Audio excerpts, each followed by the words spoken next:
जय हिंद दोस्तों आज के इस वीडियो में दोस्तों हम लोग अध्ययन करेंगे क्लास 10th में जो हम लोग अग्रवाल का आंसर का सेट कर रहे हैं, जिसमें सेट हम लोग 2022 का पहला सेट कर रहे हैं।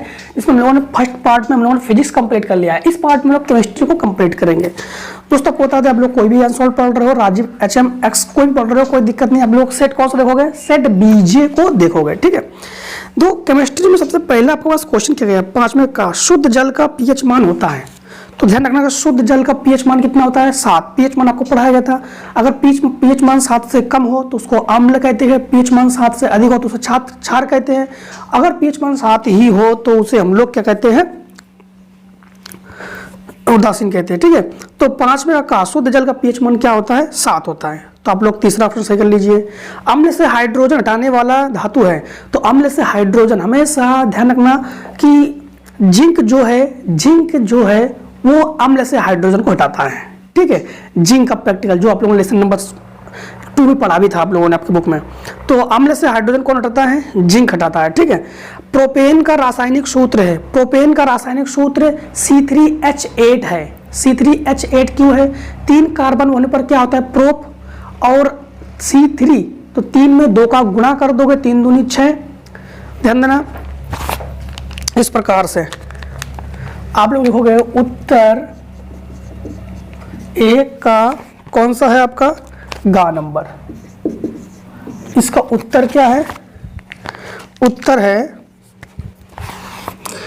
दूसरा C3H8। यानी 3 दूनी 6, अगर ज्यादा है तो N, अगर 3 दूनी 6, अगर यहाँ पे 6 होता तो इन, और 3 दूनी 6 अगर 4 होता तो आई।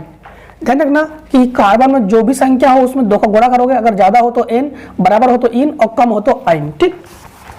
तो प्रोपेन का सूत्र क्या हो जाएगा? C3H8। निम्नलिखित क्वेश्चन नंबर 6 का निम्नलिखित 5 का है, ठीक है। ये 1 का नहीं। निम्नलिखित लिखा निम्नलिखित यौगिकों में IUPAC प्रणाली में नाम लिखिए। देखो सबसे पहले इसको हम लोग सही कर देते हैं। ये 1 का नहीं, ये 5 का। अब देखो उत्तर आप लोग 6, उत्तर 6 का में आपसे ये कह रहा है कि CH3 CH2 CH3 IUPAC नाम बताओ। सबसे पहले देखो इसको IUPAC नाम कैसे बताएंगे। IUPAC नाम बताने से पहले आपको बता देते हैं कि कार्बन की गिनती गिनेंगे। तो 1 2 3 4, तो मेथ एथ प्रो ब्यूट, तो इसको तो लिखेंगे हम लोग ब्यूट। अब ब्यूटेन है कि ब्यूटीन है कि ब्यूटाइन है, देखो जरा C कितने बार? 1 2 3 4, तो 4 दूनी 8। अगर 8 से अगर 10 हो गया हाइड्रोजन तो N, अगर 8 का 8 ही हाइड्रोजन है तो इन, और कम है तो आइन। तो देखो 5 और 5 10 ज्यादा हो गया तो हम लोग कहेंगे ब्यूटेन।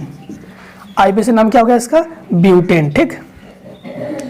अब देखो इसी का दूसरा क्या पूछा गया है? CH3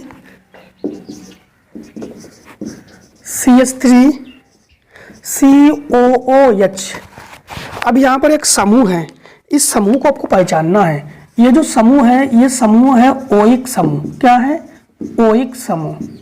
तो कार्बन कितने हैं? 1 2 कार्बन है, तो मेथ एथ, तो ये होगा एथ, तो एथ है। अब ध्यान देना कि C 2 बार है, तो H कितनी बार? 2 दूनी 4। ध्यान देना, तो 2 दूनी 4। तो यहाँ पर ये मत देखना कि H 4 बार है तो बराबर है तो इन नहीं, यहाँ पर O आ गया ना, तो बाउंडेशन के अनुसार यहाँ पे 4 हो रहा है। तो इसको हम लोग कहेंगे एथेनोइक। हमेशा ये अम्ल होता है, तो ये हो गया एथेनोइक अम्ल। तो इसका IUPAC नाम क्या हो गया? एथेनोइक अम्ल। इसी बात देखो 6 का मेंडलीव का आवर्त नियम क्या है, इसकी व्याख्या कीजिए। तो सबसे पहले आपको हेडिंग क्या डाल लेनी है? हेडिंग डाल लेनी है। पहले तो उत्तर लिखोगे आप लोग 6 का खा। अब हेडिंग डालोगे मेंडलीव की आवर्त, ये तो पूछा गया है मेंडलीव का आवर्त नियम। तो मेंडलीव का आवर्त नियम, ये हेडिंग डाल लोगे। अब हम बोल रहे हैं, फटाफट आप लोग लिख लो मेंडलीव का आवर्त नियम क्या है। तो लिखो इस नियम के अनुसार, ठीक है, इस नियम के अनुसार तत्वों के भौतिक तथा रासायनिक गुण, इस नियम के अनुसार तत्वों के भौतिक तथा रासायनिक गुण उनके परमाणु भारों के आवर्ती फलन होते हैं। उनके परमाणु भारों के आवर्ती फलन होते हैं। तो मेंडलीव का आवर्तन नियम क्या है? इस नियम के अनुसार तत्वों के भौतिक तथा रासायनिक गुण उनके परमाणु भारों के आवर्ती फलन होते हैं। इसका अर्थ क्या है? व्याख्या को कर देते हैं। इसका अर्थ ये है कि मेंडलीव ने जब आवर्त सारणी तैयार कर रहे थे तो उस समय परमाणु को उनके भारों के अनुसार रखा था। जैसे आधुनिक में हम लोग क्रमांक के अनुसार रखते हैं 1 2 3, मेंडलीव ने ऐसा नहीं किया था, उसके भारों के अनुसार रखा था। ठीक, तो ये इसकी व्याख्या है। तो फिर से एक बार रिवाइज करवा देते हैं। तत्वों के भौतिक और रासायनिक गुण के अनुसार मेंडलीव ने उनके तत्वों को उनके भारों के अनुसार रखा। ये मेंडलीव का आवर्त नियम। व्याख्या क्या है? मेंडलीव ने तत्वों को उनके भार के अनुसार रखा। ठीक, भारों के अनुसार। हाँ, फिर देखो 6 का गा। 6 का गा में क्या है? तो लिखोगे उत्तर 6 का गा। उत्तर 6 का गा। 6 का गा में ये है कि रासायनिक अभिक्रिया को पूर्ण करना है। तो CH3COOH प्लस C2H5OH रिएक्शन के ऊपर है सांद्र H2SO4। दूसरा है हमारे पास C2H5Br प्लस KOH का जलीय विलयन है ये रिएक्शन के बाद क्या होगा? ठीक, 2 हमारे पास रिएक्शन दिए गए। अब एक चीज ध्यान देना, यहाँ पर हम लोग सांद्र H2SO4 ऊपर भी लिख सकते हैं, नीचे भी लिख सकते हैं। ये उत्प्रेरक है, इसकी कोई मतलब ऐसी कोई परेशानी नहीं है कि कहाँ लिखना पड़ेगा। अब ध्यान देना, सबसे पहले हम लोग इसको रिएक्शन में पूर्ण करेंगे। सबसे पहले हम लोग हमेशा क्या करते हैं? बॉन्डिंग चेक करते हैं। फिर हम लोग चार्ज चेक करते हैं, पॉजिटिव चार्ज किस पर है, नेगेटिव चार्ज किस पर है। तो ध्यान देना हमेशा कि यस पर होता है पॉजिटिव चार्ज, इस पूरे पर है नेगेटिव चार्ज। यहां पर इस पूरे पर है पॉजिटिव चार्ज, तो फिर इस पूरे पर है नेगेटिव चार्ज। ठीक, पॉजिटिव चार्ज और नेगेटिव चार्ज ही आपस में मिलता है, धन आयन और ऋण आयन ही आपस में मिलता है। अब ध्यान देना, तो ये H इस OS के साथ जाके मिलेगा तो क्या बन जाएगा? H2O। क्या बनेगा? H2O। तो C2H5 इस पूरे के साथ मिलेगा तो क्या बनेगा हमारे पास? CH3COO C2H5 रिएक्शन कंप्लीट हो गया इसका। अब इसमें देखो, ये पूरा पॉजिटिव चार्ज है तो ये नेगेटिव चार्ज है, ये पॉजिटिव चार्ज है, नेगेटिव चार्ज है, हमें पता है। तो फिर ये मिलेगा इससे और ये मिलेगा इससे, तो हमारे पास क्या हो जाएगा? ये C2H5OH, तो ये हो जाएगा C2H5OH प्लस KBr। बैलेंस करने की कोई जरूरत नहीं, बैलेंस भी है इसमें। अब देखो हेडिंग 7वें का, तो आप लोग लिखोगे उत्तर 7वें का। 7वें का में ये पूछा गया धावन सोडा तथा मीठा सोडा का नाम तथा रासायनिक सूत्र भी लिखिए। हमें किस किस का लिखना है? धावन सोडा और मीठा सोडा। सबसे पहले धावन सोडा, ठीक, इसके बाद मीठा सोडा। देखो, धावन सोडा मतलब धोने का सोडा, मीठा सोडा मतलब खाने का सोडा। ठीक है, धावन सोडा का नाम क्या हो गया? सबसे पहले सूत्र लिखते हैं। सूत्र इसका होता है Na2CO3 इंटू 10H2O। NO2 मतलब Na2CO3 सोडियम कार्बोनेट, इसका नाम हो गया सोडियम कार्बोनेट। 10 होने पर होता है डेका, तो डेका और H2O को पढ़ते हैं हम लोग हाइड्रेट, तो hydrate, sodium carbonate Deka hydrate इसका नाम हो गया। मीठा सोडा खाने का सोडा का सूत्र क्या हो गया? NaHCO3 मतलब N से हो गया सोडियम, H से हो गया बाई, H अगर बीच में हो तो उसको बाई पढ़ते हैं, तो सोडियम बाई और CO3 कार्बोनेट, तो सोडियम बाई कार्बोनेट, ये हो गया इसका सूत्र नाम दोनों। द्विविस्थापन अभिक्रिया को उदाहरण देकर स्पष्ट कीजिए। द्विविस्थापन अभिक्रिया, तो आप लोग लिखोगे 7वें का खा, उत्तर डालोगे 7वें का खा, हेडिंग डालोगे द्विविस्थापन अभिक्रिया। तो द्विविस्थापन अभिक्रिया क्या किसे कहते हैं? जिसमें दो आयनों का आदान प्रदान हो उसे द्विविस्थापन अभिक्रिया कहते हैं। जिसमें एक आयनों का आदान प्रदान हो उसे केवल प्रतिस्थापन या विस्थापन अभिक्रिया कहते हैं। इसमें दो आयनों का आदान प्रदान हो उसे द्विविस्थापन अभिक्रिया कहते हैं। दो आयनों का आदान प्रदान कैसे? तो जैसे आपको बताते हैं, दो आयनों का आदान प्रदान। दो आयनों का आदान प्रदान का मतलब जानते हो? दो आयनों का आदान प्रदान होगा। जैसे हमने एक यौगिक ले लिया Na2SO4 सोडियम सल्फेट, दूसरे एक ले लिया हमने बेरियम क्लोराइड BaCl2। जब रिएक्शन करेंगे ना तो Na2 के साथ जाकर मिलेगा Cl, तो ये हो जाएगा NaCl प्लस Ba के साथ जाके मिलेगा कौन? SO4, तो हो जाएगा हमारे पास BaSO4। बैलेंस कर लो, Na दो बार है, दो का गुणा कर लो, ठीक। BSO4 एक बार, HO4 एक बार, Ba एक बार, Ba एक बार, Cl दो बार है, Cl दो बार, बैलेंस भी हो गया। तो द्विविस्थापन अभिक्रिया किसे कहते हैं? वह अभिक्रिया जिसमें दो आयनों का आदान प्रदान हो। देखो इस आयन का और इस आयन का आदान प्रदान हो गया, ठीक। आप लोग कह सकते हो इस आयन का, इस आयन का, किसी दो आयनों का आदान प्रदान हो गया। तो इसके बाद 8वें का संचरण क्या है? तो संचरण क्या है सो थोड़ा सा आप लोग शॉर्ट कर लो, तो हम लोग इसके आगे भी हेडिंग डाल के आपको समझाते हैं। क्वेश्चन वाइज हमने लिख दिया है। 8वें का पूछा गया संचरण क्या है, उदाहरण द्वारा समझाइए। संचरण का मतलब क्या होता है? नष्ट होना, किसी चीज का नष्ट होना, जैसे धातुओं का नष्ट होना। संचरण में क्या होता है? धातुएं जो नष्ट होती है। तो इसकी परिभाषा कैसे लिखोगे? परिभाषा आपको बताते हैं। इन्होंने क्वेश्चन क्या पूछा? संचरण क्या है? तो वह अभिक्रिया जिसमें धातु नमी अथवा ऑक्सीजन के संपर्क में आकर नष्ट होती है।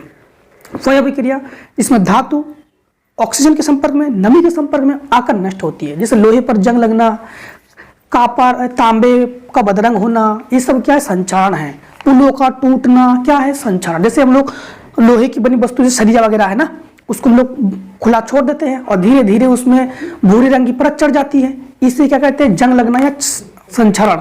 तो जैसे लोहे की वस्तु है, ऑक्सीजन के संपर्क में आने पर, जल के संपर्क में आने पर उसमें क्या लग जाए? जंग। जंग का फार्मूला क्या है? Fe2O3 × X H2O, कोई ना कोई संख्या हो, जल के कुछ ना कुछ अणु होते हैं ना, इसलिए। तो संचरण क्लियर हो गया। इसके बाद साबुनीकरण पर संक्षिप्त टिप्पणी लिखिए। तो आपको हेडिंग क्या डालना है? आपको हेडिंग डाल लेना है उत्तर 8वें का और साबुनीकरण। साबुनीकरण किसे कहते हैं? आखिर साबुन क्या है? साबुन किससे बनता है? देखो साबुनीकरण जो है, लिखो पहले आपको बताते हैं इसकी परिभाषा पे लिखो। देखो उच्च अणु भार वाले मोनोकार्बोक्सिलिक अम्लों के सोडियम, उच्च अणु भार वाले मोनोकार्बोक्सिलिक अम्लों के सोडियम तथा पोटेशियम, Na और K, हाँ, सोडियम तथा पोटेशियम लवण साबुन कहलाते हैं। लवण से साबुन बनाते हैं, लवण से साबुन बनाते हैं। उच्च मोनोकार्बोक्सिलिक अम्लों वाले सोडियम तथा पोटेशियम लवण से साबुन बनाते हैं, ठीक है। ये तेलों और वसाओं के तनु NaOH या KOH द्वारा अपघटन से प्राप्त किए जाते हैं। साबुन के इस निर्माण को साबुनीकरण कहते हैं। लिख लिया होगा आप लोगों ने। साबुनीकरण किससे कहते हैं? उच्च मोनोकार्बोक्सिलिक अम्लों वाले सोडियम तथा पोटेशियम के लवण से साबुन बनाते हैं। इसमें तेलों और वसाओं से इसका अपघटन करते हैं और इस प्रकार साबुन बनाते हैं। इस निर्माण को साबुनीकरण कहते हैं। इसका उदाहरण जैसे सोडियम स्टीएरेट C17H35COO Na। इसके बाद साबुनीकरण पर इसके बाद आवर्त सारणी में आवर्त तथा वर्ग को परिभाषित किया। तो आवर्त तथा वर्ग किसे कहते हैं? आवर्त, जैसे आवर्त सारणी में इस प्रकार से आपकी आवर्त सारणी है। इस आवर्त सारणी में आपको बता दे कि इसमें 2 लाइनें होती है, इसमें 2 कॉलम, इसमें 10 कॉलम, इसमें 6 कॉलम होते हैं। तो 2, 10 और 6 टोटल कितने हुए? 18। तो इस प्रकार से 18 ऊर्ध्वाधर कॉलम होता है। इसे 1 2 3 4 5 6 7 ऐसे 18 ऊर्ध्वाधर कॉलम होते हैं। इन 18 ऊर्ध्वाधर कॉलम को हम लोग कहते हैं क्या? इन 18 ऊर्ध्वाधर कॉलम को हम लोग कहते हैं क्या? वर्ग। क्या कहते हैं? वर्ग। तो इस 18 ऊर्ध्वाधर कॉलम को, तो आवर्त सारणी में 18 ऊर्ध्वाधर कॉलम होते हैं जिन्हें वर्ग कहते हैं। इस प्रकार से 7 पंक्तियां होती है, 7 पंक्तियां।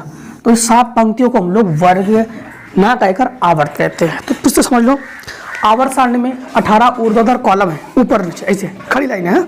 आवर्त सारणी में 18 ऊर्ध्वाधर कॉलम है जिन्हें वर्ग कहते हैं।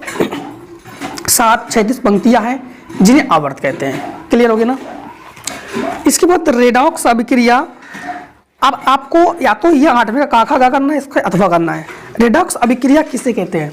तो रेडॉक्स अभिक्रिया वह अभिक्रिया जिसमें उपचयन अपचयन दोनों हो, वह अभिक्रिया जिसमें उपचयन अपचयन दोनों हो। देखो रिएक्शन में इसका रिएक्शन दे दिया ZnO प्लस सी और Zn प्लस CO। तो यहाँ पर C ने क्या किया, ऑक्सीजन को ग्रहण कर लिया। तो जो ऑक्सीजन को ग्रहण करता है वो उसका होता है उपचयन, और जिसमें से ऑक्सीजन को हटा है, इसमें से ऑक्सीजन को हटा दिया तो उसका होता है अपचयन। तो यहाँ पर देखो Zn का क्या हो गया, अपचयन हो गया, और C का क्या हो गया, उपचयन। तो उपचयन किसे कहते हैं, जो ऑक्सीजन को ग्रहण कर ले। अपचयन किसे कहते हैं, जो ऑक्सीजन को हटा दे। तो उपचयन और अपचयन अभिक्रिया को रेडॉक्स अभिक्रिया कहते हैं।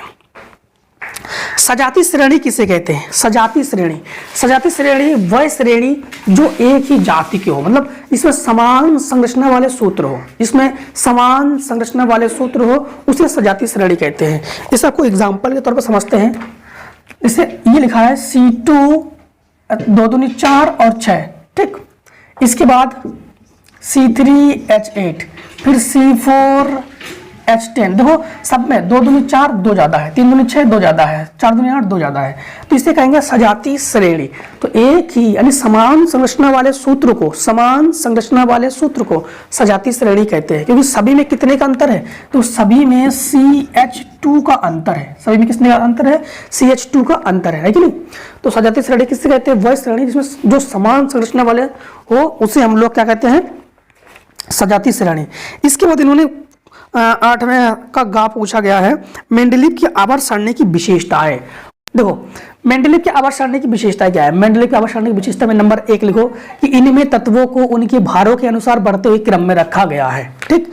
नंबर 2 पे आप लोग लिखोगे इस सारणी में 12 क्षैतिज पंक्तियां हैं। कितनी क्षैतिज पंक्तियां हैं, 12 क्षैतिज पंक्तियां हैं या श्रेणियां हैं, और 18 ऊर्ध्वाधर स्तंभ हैं जिन्हें समूह या वर्ग कहते हैं, ठीक है, जिन्हें समूह या वर्ग कहते हैं। और नंबर 3 में लिखो एक समूह के सभी तत्वों के गुण समान होते हैं, एक समूह के सभी तत्वों के गुण समान होते हैं। और इसके बाद तत्वों को क्रमबद्ध करते हुए यह ध्यान रखा गया है कि समान गुणों वाले तत्व एक ही समूह में रहे। ऐसा करने से ही रिक्त स्थान, ऐसा करने के लिए ही उन्होंने रिक्त स्थान छोड़ दिए थे, क्योंकि मेंडलीव की आवर्त सारणी में कई रिक्त स्थान हैं जिन्होंने वो पूर्ति नहीं कर पाए मेंडलीव की आवर्त सारणी में, ठीक है। तो मेंडलीव की आवर्त सारणी के अनुसार हम लोगों ने केमिस्ट्री खत्म किया है। अब मिलते हैं बायोलॉजी में, तब तक के लिए जय हिंद जय भारत। अब आइए कमेंट सेक्शन में अपना प्यार दर्शाइए, वीडियो अच्छा लगा तो लाइक करके जाइए।